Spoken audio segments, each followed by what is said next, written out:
Welcome to the WealthStack podcast. I'm your host, Shannon Rosic, the director of WealthStack Content and Solutions. I'm joined by Michael Cocanower, the founder and CEO of Advisercyber. And today's topic, how RIAs can prepare for the new SEC cybersecurity rules. Michael, I've been dying to talk to you. I've been beating the drum about cyber a lot lately, so really appreciate you coming on the podcast. Good morning. Super excited to be with you and super excited that you're excited to talk about cybersecurity. I don't know that everybody always is. Well, it's critically important, as we know, in our industry, and adoption rates just continue to be low. But I know we're going to dive into all that here in a little bit. So I actually want to start with your background before we get into the meat of the conversation. You have a fascinating background, and I always joke that I'm going to hit you with the hardest question first.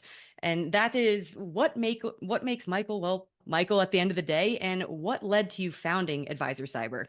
Yeah, so I think I've been in the technology industry. I also have a managed services provider that's been around for about 26 years now, and started Advisercyber a little over a year ago. And really, what is exciting to me about that and what I'm passionate about is Advisercyber really allows me to focus on kind of my favorite area of the business, which is cybersecurity. And the question is, well, where does that come from? Why is that your favorite? To me, it's really like the classic good versus evil struggle, right? The black hats and the white hats and the red teams and the blue teams, or however you want to describe it. And I just love being on the good guy side of that and trying to stop bad guys from doing bad guy stuff. That's a great way to put it. And you also just have, I don't know how you find the time for everything, but you have an incredibly unique background. I would love for your listeners to hear about what else you're into outside of work. Yeah, so I would say probably top of my list is running. That is I refer to it as my drug of choice. So I run about 50 or 60 miles a week. Half marathons is my favorite competitive thing. So do tons of half marathons. I've probably done in total, I'm guessing I'm running around 60 or 70 at this point. Have also done a full marathon as well. Have that on the list to do another one of those. So running is probably number one. But I also just really anything outdoors. I do not like sitting inside. So anything that involves outdoors is high on my list. And then I also practiced martial arts for a number of years. Got a black belt in a martial art called Tae-Soo-Do, was also studying Hwarang-Do, which is the kind of successor to that art, and spent many, many years in that as well. So enjoy that as well. Oh, and I should also mention on the unusual skills list is I am also a trained sniper as well. I don't know how you have time for all these things. To not only run a business, run 50 to 60 miles, be trained in martial arts. I could learn a thing or two from you around time prioritization, I think. So that'll be another conversation. And when I was just doing research on Advisercyber and in you a little bit online creeping, I have to ask, what is a certified ethical hacker? Yeah, so the way that I like to describe certified ethical hacker is I have all of the skills and powers of the bad guys, but I use my powers for good instead of evil. So I literally have been trained to be a hacker and using all of the techniques, and literally the certified ethical hacker training involves everything from using all of the tools and things that we think about hackers traditionally using, all the way down to believe it or not, there is a module in the training on dumpster diving. And so literally all of the techniques that the bad guys learn, I've been taught, but I use my powers for good. Love that. Well, thank you for indulging me. And again, before we dive into our first segment, I'd just love to hear a little bit more about Advisercyber, who you serve and what ultimately makes you unique. Yeah, so I think that where Advisercyber started is because, as I mentioned, I have another company that's been providing technology services for years, including some cybersecurity services. But really the genesis of this started back in 2022, which is when the SEC announced that they're coming out with some new cybersecurity regulations. That was kind of the first publication of the draft regulations. And what I recognized is, as I mentioned before, cybersecurity is kind of the favorite part of my business. It's the thing that gets me out of bed every day, figuring out how to outsmart the bad guys. And so I started Advisercyber for two reasons. One is it allowed me to focus solely on the cybersecurity side of the business. So Advisercyber does not handle the traditional technology stuff. So if your printer's not working, or if you can't get to a website, or you can't get to your email, like that's not a call to Advisercyber, right? That's a call to the other company I have. That's what they do all day, every day. But the exciting part to me is the cybersecurity thing. And then the other thing is we're really have grown this company from the start to align with the SEC cybersecurity regulations. And so the idea is, as a CCO, we're in an extremely active chief compliance officer. We're in an extremely active regulatory environment right now. There's a lot of stuff that's coming down the pipe. I know some of which we'll talk about today. And here's yet another thing that's literally going to drop any day is these new cybersecurity regulations. And so as a CCO, it's just like, oh my gosh, here's yet another thing I have to deal with. And so you can either spend a ton of time and effort figuring out how to deal with that, or Advisercyber is here to say, hey, we'll check all that stuff off your list, and you can deal with the other 18 regulations that are on your desk at the moment. And you're obviously designed specifically for RIAs. Is there a sweet spot that you're operating in terms of size, or is it really for everyone? No, I would say it's more what I would refer to as small and mid-size RIAs. I think the largest RIAs are going to build out cybersecurity teams and specializations internally to handle this. And so it's really for the small and mid-sized ones that either that's not practical or would be prohibitively expensive given the size of their organizations. Well, I appreciate the background and the context, and I want to dive into our first segment that I call Stats All, folks. And these are the shocking stats that I like to just ruminate on. And I came across one that was actually quite startling, and it was from a report from CrowdStrike that said the financial services industry has seen an 80% increase in cyber threats in the past year. So, in your opinion, what role does the advisor play when it comes to having to ultimately mitigate these risks? Yeah, that's a great question. One of the favorite sayings that I have is the easiest part of any system to hack is the human being. So people have all kinds of fun stuff, firewalls and antivirus and security, blah, blah. But the easiest part of any system to hack is the human being. And so the question is, back to your question about what role does the advisor play? Really, I would say the advisor is literally right on the front line of this battle in terms of preventing this. And there's all kinds of challenges that face advisors. I mean, obviously, advisors by definition deal with money and money movement. And anytime money is moving, that's an opportunity for a cyber criminal. They also have a lot of confidential and valuable information. And by valuable, I mean, if I can get into an advisor's system and start gathering information on their customers, social security numbers, account information, et cetera, I can monetize that as a bad guy on the black market very effectively. And so they have a very valuable treasure to protect. And then also there's, I think, a big challenge with advisors in terms of identity management. And what I mean by that is if you're my customer and I get a call from you saying, hey, I need some funds transferred out, I'm going on a trip, whatever, how do I know that's really you? And so, the challenge of identity management and figuring out how to verify somebody is who they say they are. I was talking with somebody at a compliance conference a number of months ago, and they were saying that they had a customer that contacted them, requested some money movement, and the only way that she recognized that it wasn't a legitimate request is she said, normally that customer only calls us this time of the month, not that time of the month. And so, had that institutional knowledge not existed, that would have been a successful cyber attack. And so that's a huge challenge, I feel, for the industry. And I know we're going to talk about AI later, but, verifying people are who they say they are. Yes, it is. And I thought this stat was also interesting. And it was a recent survey in our industry. It was actually the 2024 T3 Inside Information Survey, which I thought was the juxtaposition was interesting because advisors claim that they have very high satisfaction rates when it comes to their cyber solutions.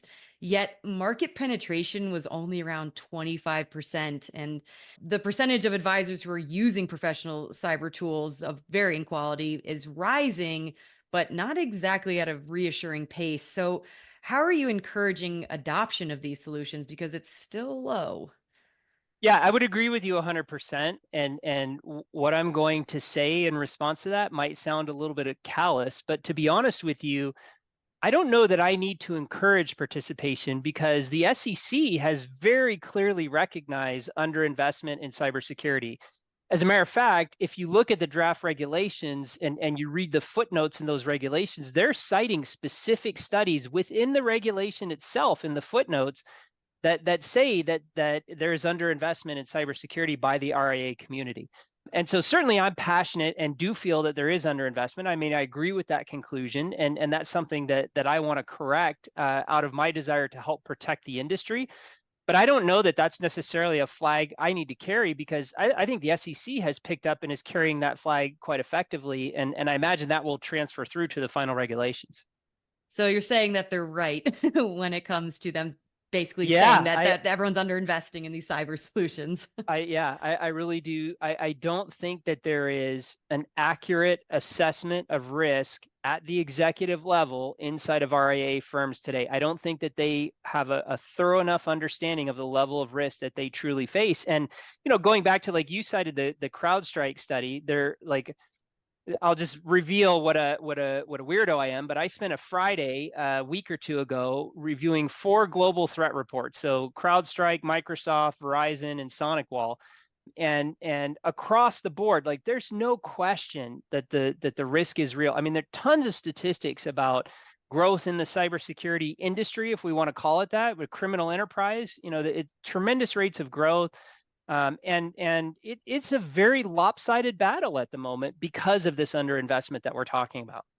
And are you seeing a direct correlation ever since the SEC also changed the marketing rules that took effect in 2022? Is that laddering up to cyber issues as well and regulations?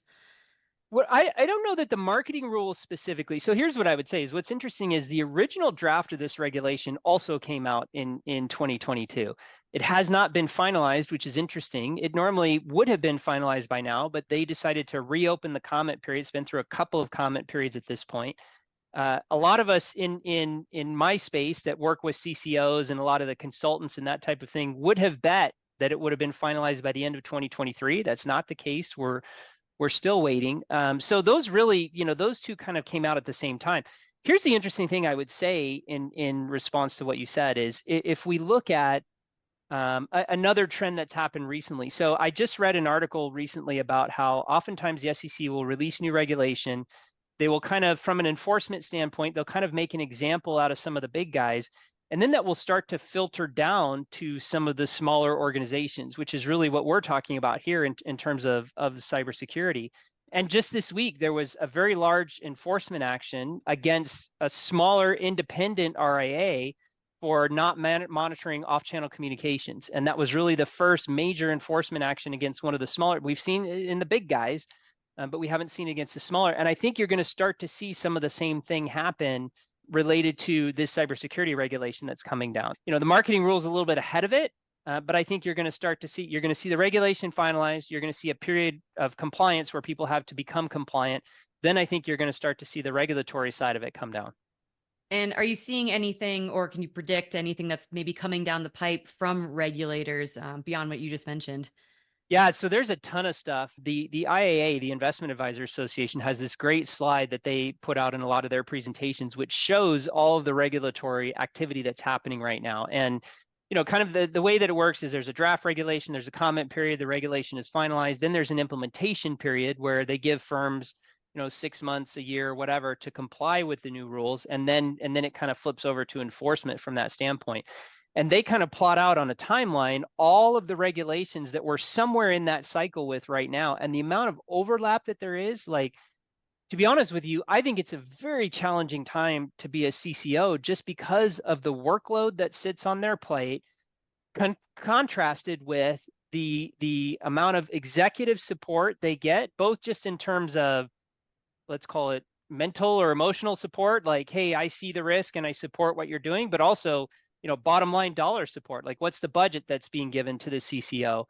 And so you have this dichotomy of this extremely active regulatory environment. Many say it's one of the most active commissions in history, combined with this kind of laissez-faire attitude. Maybe laissez-faire is too light. I don't want to say, but I don't think they're taking it as seriously as they should be, the risk at the executive level.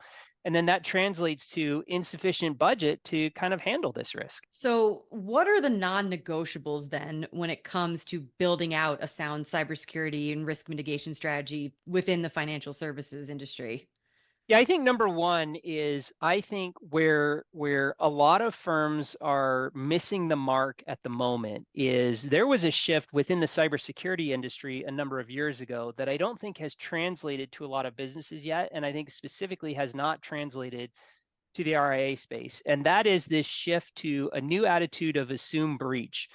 And so what I mean by that is in the old days, we all used to focus on the perimeter. We all used to focus on building a hard exterior shell. And so the way that I think about it is like building a castle, right? We're going to build tall walls and we're going to put a moat around it with alligators in it. And we're going to put knights at the top that have hot tar that they can dump on you and flaming arrows and all kinds of stuff like that. And it's all designed to keep you outside of that perimeter.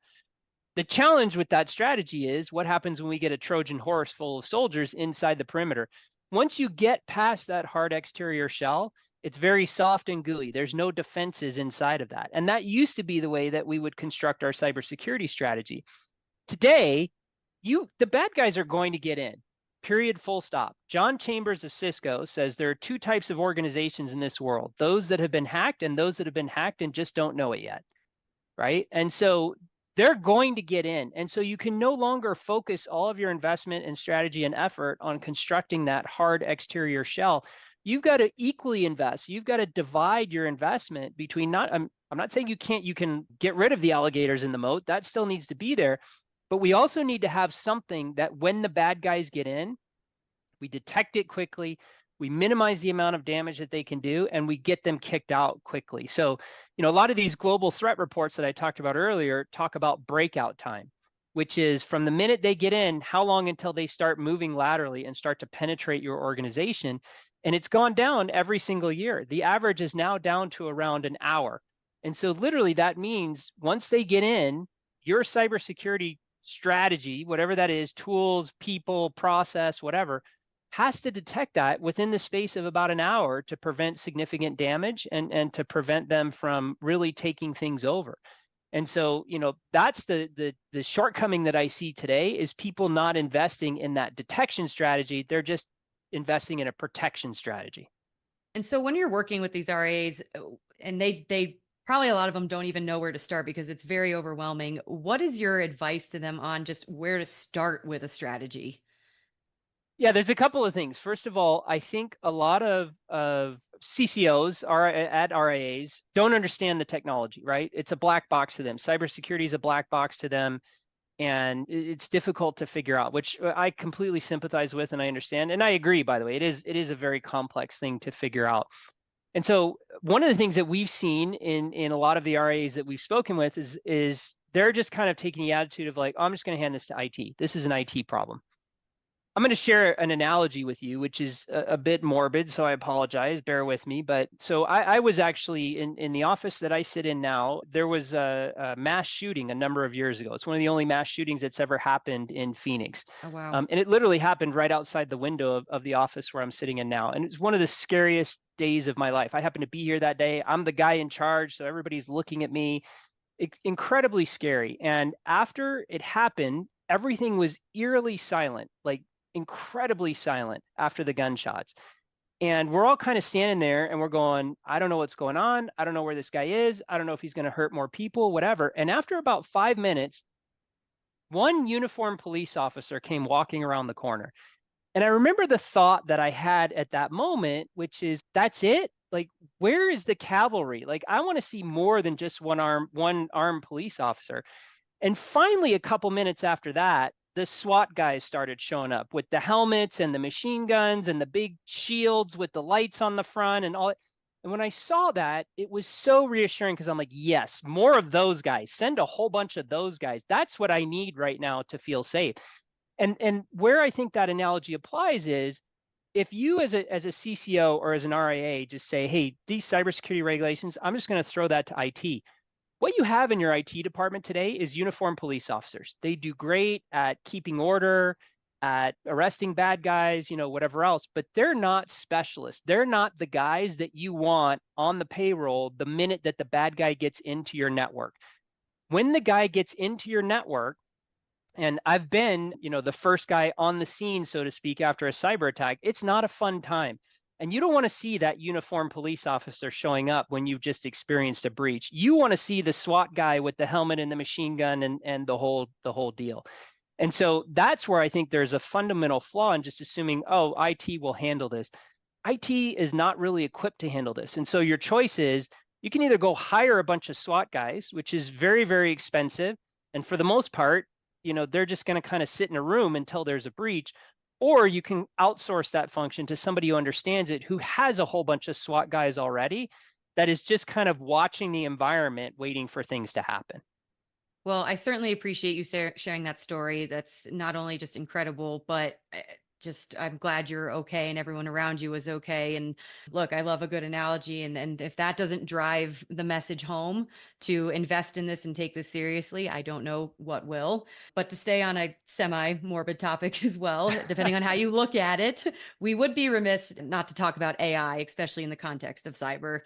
Are we in the middle of an AI arms race? And does anyone even have the advantage right now? Hackers, the good guys? What does it look like? Yeah, 100%. We're in the middle of an arms race. Absolutely. And I think generally, even independent of AI, just generally, I think the way that, and not even in cybersecurity, but just in the criminal underworld in general, is the way the world works is the criminals come up with some new scam, some new way of doing things, some new technique, and then the good guys respond. And I think that's very true in cybersecurity as well, is the criminals come up with new ways of doing things, and then good guys come up with ways of detecting and stopping that.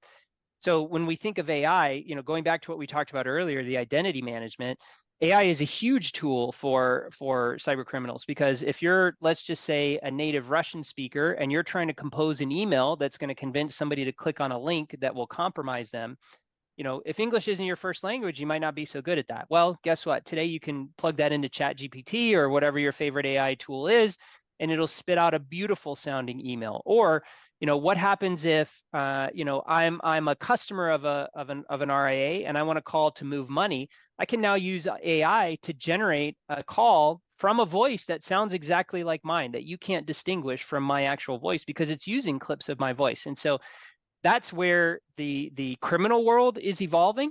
I think just recently, and they've been there for about the past year. I think just recently we've started to see the cybersecurity world responding. Specifically, Microsoft has made a number of announcements regarding using AI as it relates to cybersecurity in the past month. I think a lot of the other big players will start doing that. And so certainly I think it will constantly evolve. And I think there's tremendous potential on the good guy side to leverage AI in the cybersecurity space, but it is absolutely 100% an arms race right now. Yes, yes, it is. Well, I appreciate all of that context, Michael, but it is time for segment 2 of this episode, which I call Ask Us Anything. And I have gone out to the social universe and asked them to submit questions they want answered by you. And we had a few folks slide into the DMs this past week. So 2 questions for you in this segment. The first one being, data breaches in the financial sector can obviously be devastating. Can you share any insights on how RIAs can effectively respond to and recover from a cyber incident? I think the first thing that I would say to that question is, if you are find yourself in the position of, unfortunately, being the victim of some type of cyber attack or successful cyber breach, if you are figuring out at that moment how you're going to respond to that, what you're going to do in reaction to that for the first time, you've already made a mistake. And so I think the first thing that I would say is you need to practice this stuff ahead of time. Do tabletop exercises. That's something we do with our customers, where you take them through breach scenarios and kind of look at, how did you react and how did that work? I'll give you a perfect example of the type of thing that comes out of a tabletop exercise. Is one of the things we advise customers is, when you're in the midst of a cyber breach, it's important not to use your normal email to communicate with each other, because it is entirely possible that the threat actors are monitoring that communication. And so, for example, if you're having a discussion amongst executives as ransom negotiations are ongoing, and the other side can see all those conversations, that obviously gives them a tremendous advantage. And so you want to use out-of-band communications for communication during a cyber incident. Well, after you've experienced a breach is not the time to scramble around and try to set all that up, right? You want to have all that ahead of time. And so that's where I go back to the preparation piece of it, is you really need to be ready ahead of time so that you know exactly what you're going to do. There ought to be a big red notebook on the shelf that you pull off the shelf and turn to page 1 and say, okay, this is what we do in response to a cyber attack. And the other question we got was, many RIAs use third-party vendors for various services. How should they assess and manage the cybersecurity risks associated with these types of partnerships? Yeah, I think that's a great question. And, so I think most RIAs and CCOs inside of RIAs today have some type of vendor assessment framework. The issue is what I have seen, most of those vendor assessments, whether they're done internally or with the assistance of a third party, are really more focused on contractual language, obligations, that type of thing, and oftentimes don't do as good of a job of assessing the cyber risk of the particular vendors. And so certainly if you're outsourcing the cyber function to a vendor, question number 1 is, do they have their house in order, right? Because if they don't have their house in order from a cyber standpoint, what does that mean for you? It probably doesn't bode very well.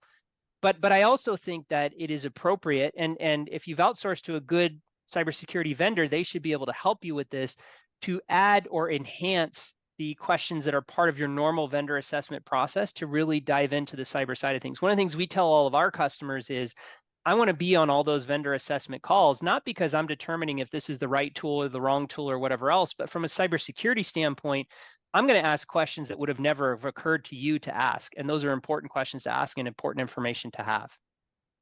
Well, I appreciate you being put in the hot seat and your insightful answers there.